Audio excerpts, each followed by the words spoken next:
How could you do this to Emma? Jessica from accounting practically spat the words at me, her face red with righteous anger. She's fighting for her life while you're sneaking around with some woman at the Marriott. I stood in the middle of our office's open floor plan, surrounded by judgmental faces and whispered accusations.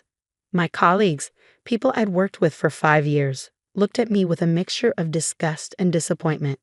If you just let me explain. I started, but Tom from sales cut me off. We have pictures, Mike. Every Friday night for the past 2 months, you're not even trying to hide it. My name is Michael Chen, and at 35, I was watching my professional reputation crumble because of assumptions and half-truths. But I couldn't tell them the real reason I'd been meeting Sarah Matthews at that hotel. Not yet. I'm reporting this to HR, Jessica announced, her voice carrying across the office. Emma deserves to know what kind of man she married. I thought about Emma, my wife of 8 years, fighting stage 3 breast cancer in our bedroom at home. She knew exactly where I was every Friday night. In fact, she was the one who had hired Sarah Matthews, PI, to help us uncover what was really happening at Jensen Financial Group. The irony of being accused of infidelity while actually gathering evidence of corporate fraud wasn't lost on me. But for now, I had to play my part. Let them think I was the villain. Everything would come to light soon enough. Do what you need to do, I said quietly, turning back to my desk. Let them report me to HR.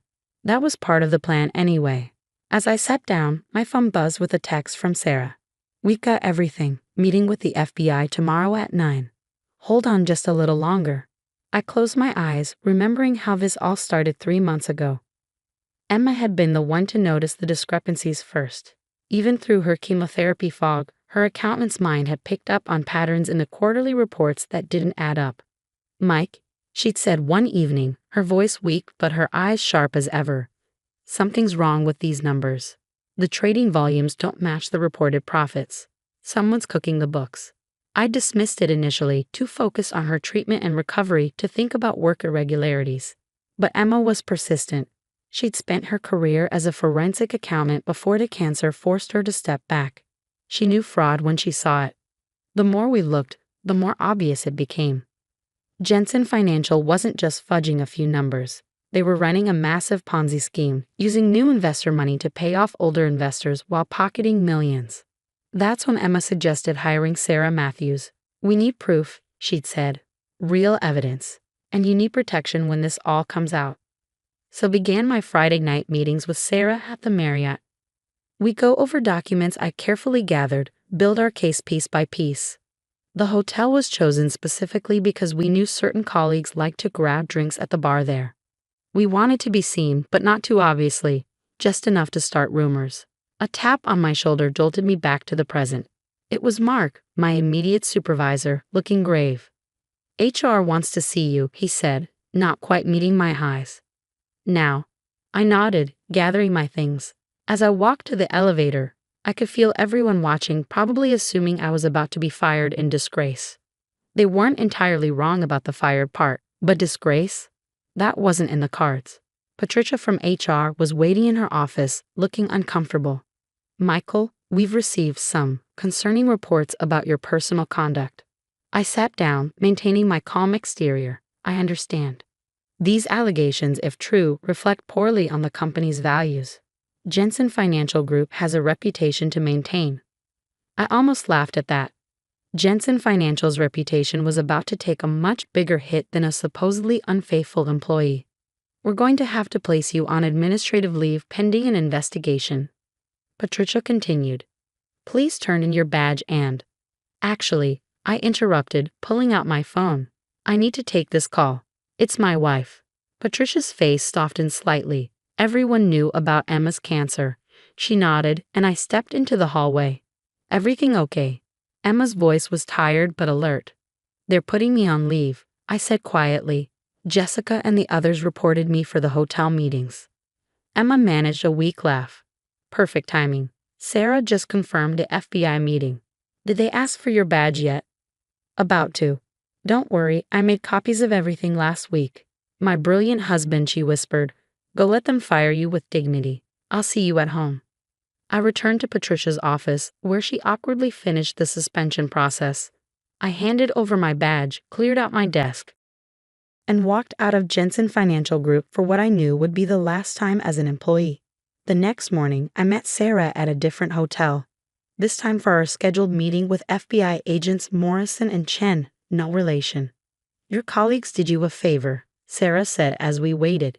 Being suspended means they can't accuse you of actively stealing documents anymore. Everything you gathered was while you were a legitimate employee. I nodded, thinking about the extensive evidence we compiled. Emma had been right. The fraud went deep. Senior management had been running this scheme for years, using increasingly complex methods to hide their tracks. The FBI agents arrived precisely on time. Agent Morrison, a sharp-eyed woman in her 40s, got straight to the point. Mr. Chen, we've reviewed the evidence you and Ms. Matthews have gathered. Combined with Mrs. Chen's financial analysis, it paints a compelling picture of long-term securities fraud. We're particularly interested in these transaction records, Agent Chen added, spreading out copies of documents I secretly gathered. Can you walk us through how you obtained these? For the next 2 hours, I detailed everything I discovered over the past months, the patterns Emma had first noticed, the discrepancies in trading records, the mysterious offshore accounts, the way investor funds were being misappropriated. What made you decide to gather evidence instead of reporting it immediately? Agent Morrison asked. My wife, I said simply. Emma knew we needed irrefutable proof. She spent her career investigating financial fraud. She knew how easily these things can be covered up without solid documentation. The agents exchanged glances. Mrs. Chen's analysis was instrumental in helping us understand the scope of this fraud, Agent Morrison admitted. Her expertise is evident in the way the evidence was compiled. That's my Emma, I said proudly. Even fighting cancer, her mind is sharp as ever. As we wrapped up the meeting, Agent Chen handed me his card. We'll need you to be available for further questions. Things are going to move quickly once we move on Jensen Financial. I drove home feeling lighter than I had in months. The weight of carrying this secret, of letting my colleagues think the worst of me, was finally lifting. Emma was asleep when I got home, her face peaceful for once. The latest round of chemo had been brutal, but her doctors were optimistic. I sat beside her bed, taking her hand gently. Her eyes fluttered open. How did it go? Perfectly. The FBI is moving forward. You were right about everything. She smiled weakly. Of course I was. That's why you married me, for my brilliant mind. Among other things, I said, kissing her forehead. Did Jessica really lead the charge to HR? She asked, amusement flickering in her eyes. Oh yes, she was very concerned about your honor. Emma laughed softly. I can't wait to see her face when this all comes out. I squeezed her hand gently. Rest now. The hard part is over. But as I watched her drift back to sleep, I knew that wasn't entirely true. The hard part, the arrests, the media circus, the inevitable questions from colleagues, was yet to come, but for now, we had done our part. The truth would take care of the rest. My phone buzzed with another text from Sarah. FBI moving in tomorrow morning. Be ready for the storm. I looked at Emma, peaceful in her sleep, and thought about how she'd recognized the fraud even through her cancer fog. How she'd insisted we do something about it. How she orchestrated this entire plan while fighting for her life. Tomorrow would bring chaos, but we were ready. Let them think what they wanted about my Friday night hotel meetings. The truth would be far more interesting than their assumptions. The FBI raid on Jensen Financial Group started precisely at 9:07 a.m. the next morning.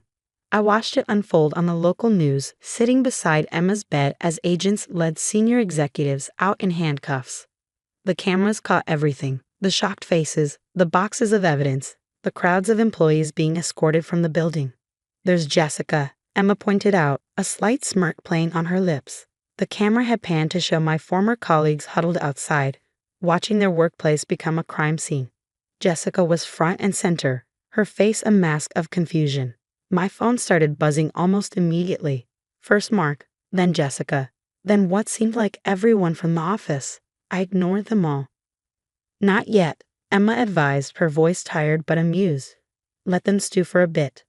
The news anchor's voice filled the room. In what authorities are calling one of the largest financial fraud cases in recent history, FBI agents have raided Jensen Financial Group following allegations of a massive Ponzi scheme. Sources say the fraud may involve billions of dollars in investor funds. I thought about all those Friday nights at the Marriott, carefully building our case with Sarah. The whispers and judgmental looks seemed a small price to pay now. The next call was from Agent Morrison. "Turn on Channel 7 at noon," she said without preamble. "We're holding a press conference. You might want to record it." Emma insisted on moving to the living room for the press conference. I helped her settle onto the couch, adjusting her pillows and blankets until she was comfortable. The chemo had taken its toll, but her eyes were bright with anticipation. At exactly noon, Agent Morrison stood at a podium outside Jensen Financial's offices. "This morning's operation was the culmination of a months-long investigation," she began. "Thanks to the diligent work of a whistleblower within the company, working in conjunction with his wife, a former forensic accountant, we have uncovered evidence of systematic fraud." My phone exploded with notifications. Apparently, my former colleagues were putting the pieces together. "Michael, please call me back. We need to talk." "Jessica, oh my God, was this what the hotel meetings were about?" "Tom, I think we made a huge mistake." "Mark?" Emma chuckled weakly at the messages popping up on my screen. "Should we tell them about Sarah's FBI credentials, or let them keep thinking you were having an affair?" Before I could answer, the doorbell rang. Through the security camera, I could see Jessica standing on our porch, shifting nervously from foot to foot. "Well," Emma said, raising an eyebrow, "this should be interesting." I opened the door but blocked the entrance. Jessica looked like she hadn't slept, her usually immaculate appearance slightly disheveled. "Michael, she started, then stopped, her face flushing. "I don't know what to say." "That's a first," I commented dryly. "We were so wrong," she blurted out. "The hotel meetings, the woman, you were gathering evidence. Her name is Sarah Matthews," I said. "She's an FBI consultant, and yes, every Friday night meeting you so diligently reported to HR was about documenting the fraud at Jensen." "But why didn't you tell us? Why let us think?" "Come in, Jessica," Emma's voice called from the living room. "I'll explain everything." Jessica's face went pale when she saw Emma. My wife was wrapped in blankets, obviously fresh from chemotherapy, but her expression was sharp and amused.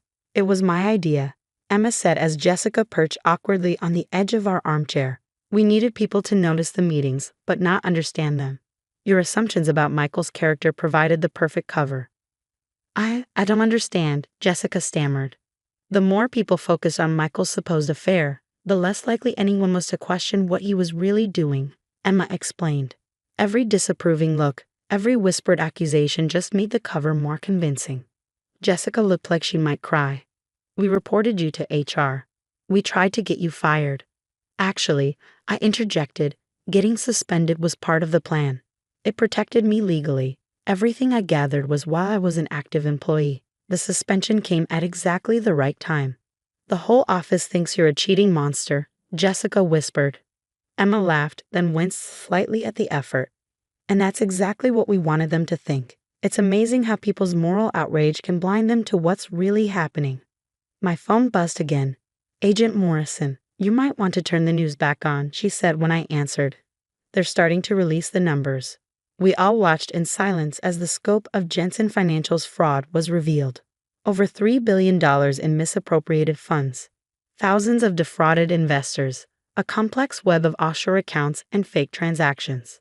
"How did you first notice?" Jessica asked, her voice small. "I did," Emma said. "Even through the chemo fog, numbers still speak to me. The patterns were there if you knew where to look." Michael did the hard part, gathering the actual evidence. While we were all condemning him, Jessica said, shaking her head, "God, we were so stupid." "Don't be too hard on yourself," I said. "You were trying to stand up for Emma. Your intentions were good, even if your assumptions weren't." The doorbell rang again. This time it was Tom and Mark, both looking as uncomfortable as Jessica had. "I should go," Jessica said, standing quickly. "You probably have a lot of people to talk to." "Actually," Emma said, "why don't you stay? I think it's time everyone heard the whole story." Over the next few hours, our living room filled with former colleagues, each arriving with apologies and questions. Emma held court from her cocoon of blankets, explaining how we'd uncovered the fraud and orchestrated the investigation. "The woman you saw at the Marriott," she told them, clearly enjoying their reactions, was not only an FBI consultant but also a former Marine. Michael was probably safer with her than he is with me. But the pictures, Tom protested. You were checking into rooms together. The hotel's conference rooms were perfect for reviewing documents, I explained. We needed somewhere private but public enough to be seen. Your photos actually helped establish the timeline of our investigation. As the afternoon wore on, Emma's energy began to fade. I started politely ushering people out, but not before Emma had one last thing to say. Next time, she told them, her voice tired but firm, maybe don't jump to conclusions. And remember, some of us can fight cancer and corporate fraud at the same time. After everyone left, I helped Emma back to bed. Satisfied? I asked, tucking her in. Immensely, she smiled. Though I think Jessica might need therapy after this. Small price to pay for taking down a $3 billion fraud, I said, kissing her forehead. We make a good team, she murmured, already drifting off to sleep. Over the next few weeks, the story exploded. National news picked up on the human interest angle. The cancer patient who spotted the fraud, the husband who gathered evidence while being ostracized by colleagues, the FBI agent who posed as the other woman. Sarah even came by to visit, causing our neighbors to do dramatic double takes. You should have seen their faces in the interrogation room, she told us, when they realized who I really was. Priceless. Jensen Financial's executives faced multiple federal charges. The FBI recovered most of the stolen funds, and class action lawsuits were already being filed on behalf of investors. My former colleagues, chastened by their rush to judgment, became Emma's biggest supporters. They organized meal trains during her chemo, took turns driving her to appointments, and constantly asked for updates on her recovery. It's a bit much, Emma admitted one evening as we sorted through get-well cards. But I suppose it's better than them thinking you're having an affair. 6 months later, Emma's doctors declared her cancer in remission. The same week, the first Jensen Financial executive pleaded guilty, confirming everything we'd uncovered. I received job offers from several prestigious firms, all eager to hire the whistleblower who helped expose one of the biggest financial frauds in recent history. But I had other plans. Emma and I started our own consulting firm, specializing in fraud detection and prevention. Our first client, the FBI. Life is funny, Emma said one night as we worked late in our home office. If I hadn't gotten cancer, I might never have had the time to look so closely at those reports. If our colleagues hadn't been so quick to believe the worst of me, we might never have had such a perfect cover, I added. And if people weren't so busy looking for affairs and scandal, they might have noticed the actual crime happening right in front of them. We looked at each other and laughed.